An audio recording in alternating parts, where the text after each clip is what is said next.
శ్రీ పరమాత్మనే నమః. శ్రీమద్భగవద్గీత. భగవద్గీత 9వ అధ్యాయము రాజవిద్య రాజగుహ్య యోగము 20వ శ్లోకం.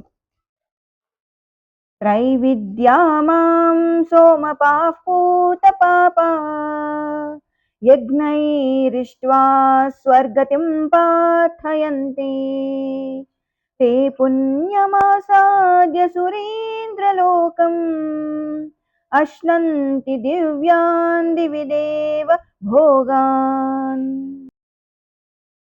ఋగ్యజుస్సామ వేదములచే ప్రోక్తములైన సకామ కర్మలను చేయువారును సోమరసపానము చేయువారును పాపరహితులై యజ్ఞముల ద్వారా నన్ను సేవించి స్వర్గ ప్రాప్తిని కోరుచుందురు. అట్టి పురుషులు తమ పుణ్యఫల రూపమైన స్వర్గలోకమును పొందుదురు. అచ్చటి దేవతల దివ్య భోగములను అనుభవింతురు. జై శ్రీకృష్ణ.